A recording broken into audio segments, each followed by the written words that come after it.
Hello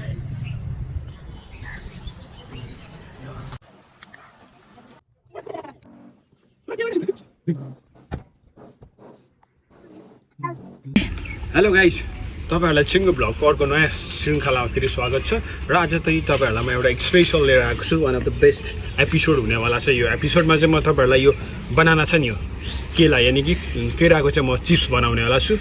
so guys, भिडियोलाई skip नगरिकन फर्स्टदेखि लास्टसम्म हेरिदिनु होला।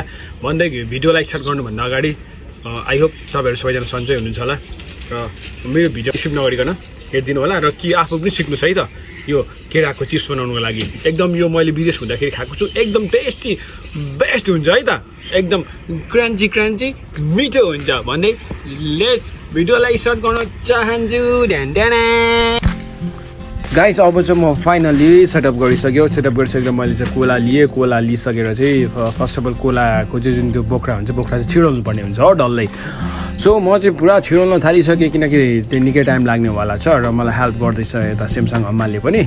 र गाइस के गर्नुपर्छ भने फर्स्ट स्टेपमा हामीले कोलाको पुरा डल्लै चाहिँ त्यो छिडोलिसकेपछि मात्रै अन्त कोरेसोमा काट्दा पनि हुन्छ। हामीसँग कोरेसो नभएकोले गर्दाखेरि चाहिँ मैले चपिङ बोर्डमा राखेर चप चप चप चप काट्ने होला छु।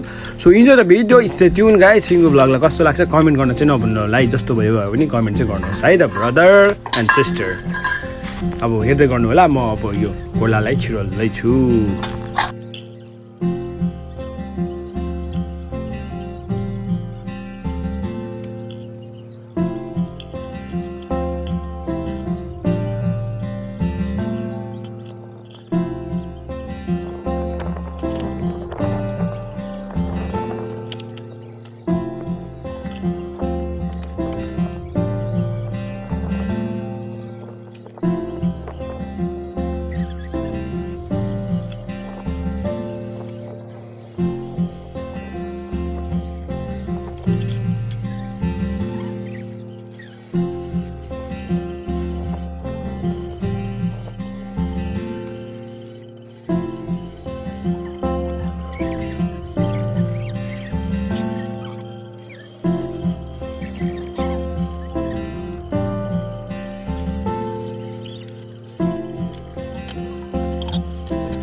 अब भने गाइस हामीले फाइनली चाहिँ यसको बोक्रा छिडोलिसक्यो र अब हामी चपिङ बोर्डमा राखेर काट्दैछु हो। छप छप छप छप छप पारेर पुरा काट्नुपर्ने हुन्छ यसलाई, सानो साइज मिलाएर। अब सकेसम्म मिलाउने हो साइज। अब बाक्लो भयो भने चाहिँ टाइम लाग्छ हो, पातलो भयो भने चाहिँ मजाले हुन्छ नि त, पुरा मजाले क्रन्ची हुनेवाला छ। So guys, enjoy the video. अब हामी कन्टिन्यू गर्दैछु। अब हाम्रो थर्ड सेगमेन्टमा भनेको चाहिँ पुरा हामीले चाहिँ यसलाई फ्राई गर्नुपर्ने हुन्छ, तेलमा तार्नुपर्ने हुन्छ है त गाइस। ल हेर्दै गर्नु है त।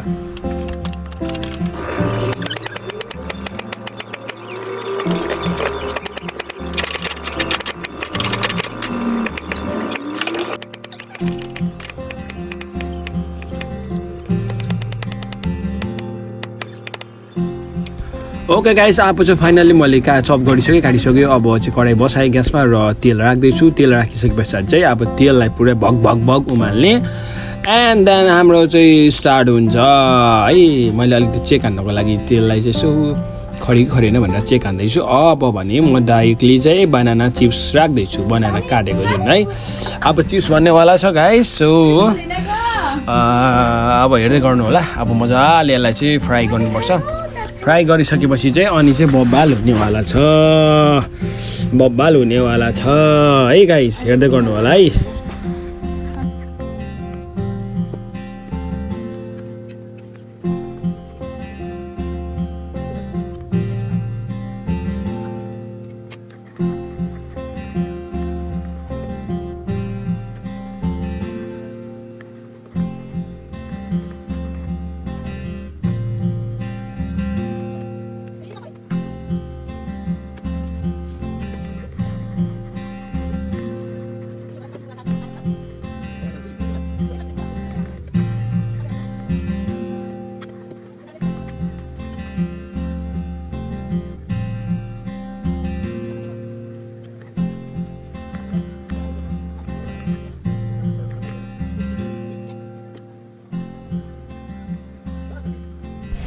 गाइस अब चाहिँ फाइनली रेडी हुनु लागिसक्यो एकछिन मैले चेक गरेको ल लगभग 99% रेडी भएछ हो रेडी भइसक्यो ल हेर्नुहोस् त कस्तो बवाल कस्तो क्रन्ची छ वाउ केही मात्रामा डढेछ पनि ओके फाइनली मैले खाइ हेर्दैछु ओहो वाउ कस्तो दामी रहेछ कि एकदम टेस्टी क्रन्ची भएछ ओहो ल हेर्नुहोस् तपाईँहरू पनि यस्तै भिडियो बनाउन सक्नुहुन्छ त्यसको लागि मेरो भिडियो पुरा ट्युटोरियल एकदम फर्स्टदेखि लास्टसम्म हेर्नु होला एकदम बवाल लाग्यो गाइस सो तपाईँहरूलाई यो भिडियोले के कति हेल्प गर्छ कमेन्ट गर्न नभुल्नु होला भन्दै thank you for watching guys फेरि अर्को भिडियोमा भेटौँला है त तपाईँहरूलाई यो कस्तो लाग्यो बनाना चिप्स प्लिज कमेन्ट चाहिँ गर्न नभुल्नु होला है त भन्दै आएर by guys, do not forget to subscribe.